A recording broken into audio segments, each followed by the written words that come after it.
Hello everyone. Thank you for being here. Hope you have a relaxing and enjoyable time. The story follows Marcus Reid, a newly appointed internal affairs officer who wants to assess his new police station without any formal introduction. But when Officer Daniel Briggs pulls over Marcus's car, the situation quickly escalates from a simple check into a blatant abuse of power. Briggs displays racist behavior, threatening language, and unnecessary aggression. The encounter not only leaves Briggs shocked to learn that Marcus is his new superior, but also exposes a deeper culture of wrongdoing within the department. Let's see how Marcus handles this. The streets of Sacramento glowed under the golden light of a setting sun, casting long shadows across the cityscape. It was that time of the evening when the rush hour crowd had begun to thin, leaving behind a quieter, more contemplative energy in the air. Inside a sleek black sedan, Marcus Reid sighed, adjusting the air conditioning as he navigated through the city streets. His mind was heavy from the day's work at Sacramento's Internal Affairs Division, where he served as Director of Officer Conduct Oversight. It was a job that placed him in the uncomfortable position of holding fellow law enforcement officers accountable. He had spent years uncovering misconduct, corruption, and bias within the ranks of officers who were supposed to protect and serve. He knew the system inside and out, the ways some officers cut corners, the silent codes that protected bad behavior, and the disproportionate number of complaints that came from certain communities. His job wasn't to make enemies, but in this line of work, enemies came naturally. He had learned to tune out the whispers behind his back, the veiled hostility from officers who resented him. Snitch. Internal affairs are just bureaucrats trying to ruin good cops. He forgets where he came from. Marcus never engaged in those arguments. He knew why he was here. He had seen too many cases where justice was dismissed in favor of convenience. His father, Samuel Reid, had been a police officer in Oakland before retiring. He had always told Marcus, "Son, the badge is only as good as the man wearing it. If you betray it, it's nothing but a piece of metal." It was that lesson that had driven Marcus to internal affairs, not because he hated cops, but because he believed they could be better. Tonight, though, Marcus wasn't a director or an investigator. He was just a man trying to get home after a long day. The soft hum of jazz played through his car speakers as he slowed at a yellow traffic light, easing his foot onto the brake as the light turned red. Then, he saw the flashing red and blue lights in his rearview mirror. The moment the driver's side door of the police cruiser opened, Marcus Reid knew this would not be a routine stop. Officer Daniel Briggs stepped out, adjusting his belt as he approached with slow, measured steps. He was in his mid-30s, his buzz cut sharp, his broad shoulders squared with the confidence of a man used to being in control. His badge gleamed under the streetlights, and his hand hovered a little too close to his holster, not in direct threat, but in a way that sent a silent message. "I'm in charge here." Marcus had dealt with officers like Briggs before, not the outright violent ones, but the ones who let their authority morph into entitlement. The kind who believed their badge gave them the right to demand obedience, not just compliance. Briggs stopped at the driver's side window, squinting slightly as he took in Marcus's tailored navy blue suit, polished shoes, and upright posture. Marcus could already see it happening. The officer was trying to place him, to fit him into some preconceived category. He's not a thug, not a teenager, not a street-level hustler. So then, who is he? "License and registration," Briggs said flatly. His voice was detached, clipped, the tone of a man who had already made up his mind about how this encounter was going to go. Marcus complied without a word, reaching into his glove compartment with slow, deliberate movements. He had been trained to do this, even though he had no criminal record, no history of violence, and no reason to be a threat. He knew better than to move too quickly. Briggs took the documents, flipping them over without much interest. His eyes, however, never left Marcus's face. "You know why I pulled you over?" Marcus met his gaze. His expression was neutral, polite, controlled. "No, officer," he said, "I don't." Briggs smirked slightly, the corner of his mouth twitching. He liked this game. You didn't come to a full stop at that light. Marcus resisted the urge to sigh. "I slowed down in time," he said, voice even. "But if I misjudged it, I understand." Briggs didn't immediately respond. Instead, he tilted his head slightly, his eyes narrowing just enough to suggest that this wasn't really about a traffic violation anymore. The shift was subtle, but Marcus felt it immediately. "You're not from around here, are you?" Marcus stiffened, just for a fraction of a second. But it was enough. Briggs had been fishing for something, and now he thought he had a bite.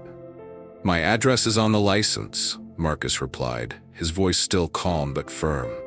Briggs ran his thumb over the plastic card, his expression unreadable. "Where were you headed in such a hurry?" Marcus was done playing this game. "Home," he said. Briggs's smirk returned, but this time there was something smug about it. Then in one fluid motion, he folded Marcus's documents and tucked them into his chest pocket. "Step out of the car for me." Marcus's fingers tightened around the steering wheel for half a second.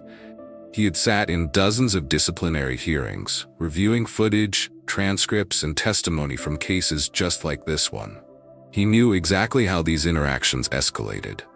There were only a few ways this could go now. 1. Refusal. He could assert his rights, refuse to exit, and force Briggs to either back down or escalate further. Number 2. Compliance. He could step out and keep his demeanor neutral, refusing to give the officer any excuse to escalate. 3. Challenge. He could call him out, force the officer to admit, out loud, what this was really about. Marcus chose the second option. He exhaled, pushed open the door, and stepped out slowly. Briggs took a small step back, as if surprised that Marcus had actually listened. He had expected resistance. The fact that Marcus had given him none? That irritated him. "Hands where I can see them," Briggs ordered. Marcus complied, keeping his arms slightly away from his body. "Something specific you're looking for, officer?" he asked. Briggs smirked faintly. "Just routine," he said. "We've had some incidents around here. You can never be too careful." Marcus tilted his head slightly, eyes locking onto Briggs's. "Incidents involving men in business suits driving sedans?" His voice was steady. "Or does this have more to do with something else?" Briggs didn't like that question. His expression twitched, and his hand drifted just slightly toward his belt. "Watch your tone," he muttered. "I'm simply asking a question." Briggs took a half step closer, his smirk gone now. "You seem awfully familiar with how this works," he said. "You got something to hide?" Marcus let the silence stretch just long enough to make the officer uncomfortable. "No, officer," he said finally. "I just believe in transparency." Briggs scoffed but said nothing. He took another slow step back, pacing a small circle in front of the car, as if searching for a reason to push things further. "You seem pretty confident," he muttered. "Like you think you know what's going to happen next." Marcus held his ground. "Confidence isn't the issue here, officer," he said. His voice didn't rise, but the weight of his words landed like a gavel striking the bench. "Respect is." Briggs froze. His fingers twitched near his belt again, his mouth pressing into a thin line, and then the words slipped out before he could stop them. "You think fairness is what this is about?" His voice grew sharper. Then, before he could catch himself, "People like you always." He stopped. Too late. The words had already hung in the air like smoke from a gunshot. Marcus's expression didn't change, but his posture did. A subtle shift. A silent signal that he had caught every single word. Marcus's calm voice sliced through the silence like a scalpel. "People like me?" he repeated. Briggs bristled as if realizing, too late, that he had just crossed a line he couldn't uncross. "You know what I mean," he muttered, but with less certainty than before. Marcus tilted his head slightly, eyes locked onto Briggs's. "I think I do," he said quietly. His calmness wasn't passive anymore, it was razor sharp. And I think we both know this interaction stopped being about a traffic violation a long time ago. For the first time, Briggs hesitated. He looked uncertain, like a man who had just stepped into quicksand and realized too late that there was no way out. Marcus's voice broke the silence, steady and unyielding. "Officer," he said, "I think it's time you know who I am." The words hung in the air between them, heavy and sharp. "I think it's time you know who I am." Officer Daniel Briggs didn't respond right away. His confidence, which had been so absolute just moments ago, was now visibly cracking. Marcus Reid didn't move, didn't flinch. He simply reached into his pocket, slowly, deliberately. "I'm reaching for my badge," he said, his tone even, watching as Briggs's fingers twitched near his holster. "No need for theatrics," Marcus continued. "I just want you to see it." Briggs stiffened, but his eyes followed Marcus's hand as it pulled out a sleek leather wallet. Then Marcus flipped it open. A gleaming gold badge stared back at the officer. Marcus Reid, Director of Internal Affairs, Sacramento Division. For a long, silent second, Briggs just stared. His eyes darted from the badge to Marcus's face, as if hoping this was some kind of joke, some trick. It wasn't. "Yes, officer," Marcus said, voice calm but firm. "I oversee officer conduct. My job is to ensure that people wearing this badge uphold the values it represents." Briggs visibly swallowed, his jaw tightening. His entire demeanor shifted, the smug arrogance drained from his face, replaced by something closer to unease. "Your internal affairs?" Briggs's voice cracked slightly. Marcus nodded. "More than that, I oversee officer accountability in this entire region." Briggs blinked rapidly, processing the revelation. The pieces were falling into place, too fast for him to stop them. The power dynamic had shifted completely, and for the first time, Briggs wasn't the one in control. Marcus took a step forward, closing the gap that Briggs had instinctively created. "Do you know what the most troubling part of this interaction has been?" Marcus asked, his tone piercingly calm. Briggs remained silent, his face paling. Marcus continued. "It's not the profiling," he said, "though that's bad enough." Briggs's jaw clenched. "It's not even the baseless escalation." A bead of sweat formed at Briggs's temple. Marcus leaned in slightly. "It's that you did all of this, without even realizing who you were talking to." Silence. "You assumed I wouldn't know my rights, that I wouldn't understand the very laws you swore to uphold." Briggs opened his mouth, but no words came out. Marcus's voice didn't rise, but the weight of it pressed down on the officer like a sentence being handed down in court. "And that assumption, officer, is the real problem." Briggs's shoulders sagged slightly, as if the words had physically struck him. Marcus let the silence hang for another second. Then he straightened, exhaled, and extended his open palm. "Now, return my license and registration."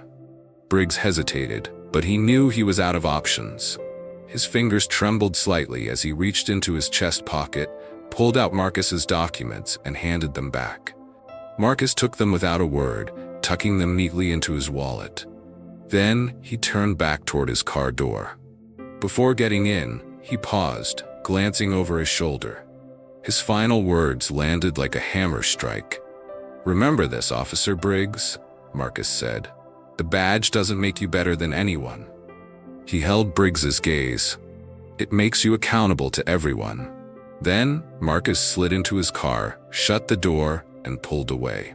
And Officer Briggs was left standing there, his confidence shattered, his future uncertain. Marcus didn't drive straight home that night. Instead, he pulled into the parking garage of Sacramento's Internal Affairs Division, cut the engine, and sat in silence for a moment. This wasn't just about one bad officer. It never was.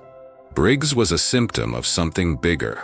A culture that had allowed men like him to act with impunity, believing their badge granted them power instead of responsibility. Marcus had seen it too many times.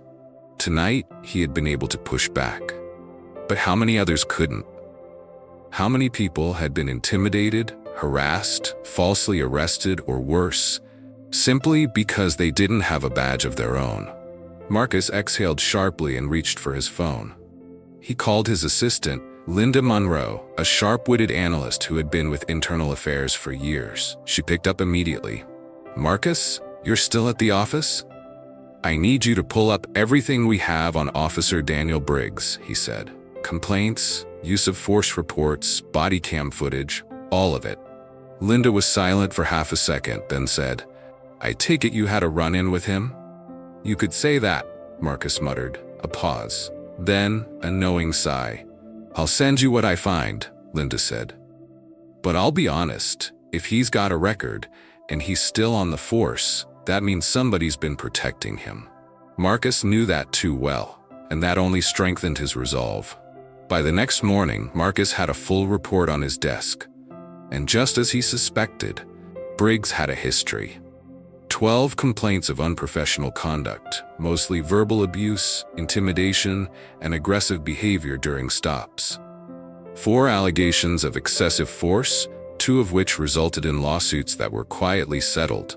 Multiple written warnings, but no major disciplinary actions. In other words, Briggs had been a problem for years, and yet he was still on the job.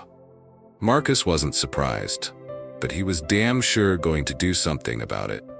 He fired off an official request for an internal review, CCing Chief Daryl Monroe, the head of the Sacramento Police Department. It didn't take long for the pushback to begin. By mid-afternoon, Marcus was called into a private meeting with Chief Monroe. The chief was a seasoned veteran, his salt and pepper hair neatly combed, his uniform crisp. But Marcus knew the type. Monroe had been in the game too long. He didn't like change, and he definitely didn't like Internal Affairs poking around. Monroe gestured to a chair in his office. "Sit down, Marcus," he said, his tone clipped. Marcus took a seat. The chief folded his hands on his desk, exhaling through his nose. "I saw your report," he said. "You're moving fast on this." Marcus leaned forward slightly, unshaken. "I move fast when I see a problem." Monroe tilted his head, studying him. "I read Briggs's file," Marcus continued. 12 complaints, 4 excessive force allegations. This isn't just one bad night, this is a pattern. Monroe tapped his fingers against his desk. "You're not wrong," he admitted. "Briggs has had issues." Marcus narrowed his eyes. "And yet, he's still on the force." Monroe sighed. "Look, Marcus, you've been around long enough to know how this works. You think Briggs is the first officer with a few complaints? Hell, if I fired every cop who's had a bad stop, I'd be left with an empty department." Marcus felt his jaw tighten. He had heard this excuse 1,000 times. "Let me be clear," Marcus said. "This isn't about a bad stop. It's about an officer who abuses his authority and gets away with it." Monroe's expression darkened slightly. "Careful, Marcus," he said, his voice lowering. "You're starting to sound like you're out for blood." Marcus didn't flinch. "I'm out for accountability," he said. "And if Briggs can't handle that, then maybe he shouldn't be wearing a badge." Monroe's eyes flickered with irritation. Then, after a tense moment, he sighed. "I'll authorize a formal hearing," he said. "But I'll warn you, Briggs isn't going down without a fight." Marcus stood up. "That's fine," he said. "I didn't expect this to be easy." Briggs faces consequences. The internal review hearing took place the following week, and Briggs was furious. Seated across from Marcus in a department meeting room, he looked nothing like the smug officer from the traffic stop. His face was red, his jaw clenched, his posture rigid. "This is bullshit," Briggs snapped. "You set me up." Marcus raised an eyebrow. "I wasn't even supposed to be pulled over," Briggs continued. "You baited me, waited for me to slip up so you could pull this IA stunt." Marcus didn't even blink. "No, Officer Briggs," he said calmly. "You just assumed you could get away with how you always operate. And this time, you were wrong." Briggs's hands curled into fists on the table. Across from him, Chief Monroe rubbed his temples, looking weary. "The facts are clear," Marcus continued. Excessive stops, unnecessary escalations, violations of department protocol. Briggs let out a sharp laugh. You don't know what it's like out there, man. You sit behind a desk and judge people who actually do the damn job. Marcus leaned in slightly, his voice lowering just enough to make Briggs listen. I know exactly what it's like, he said, and that's why I'm holding you accountable. Silence. Then Monroe exhaled heavily and picked up a file. Officer Briggs, he said, his voice tired. Based on this investigation, you are officially suspended without pay pending further review. Briggs's face twisted with rage. You've got to be kidding me. I suggest you take this time to reflect, Monroe said. Because if there's another complaint, you won't have a job to come back to. Briggs stood so fast his chair nearly tipped over. He shot one last glare at Marcus. Then, without another word, he stormed out of the room.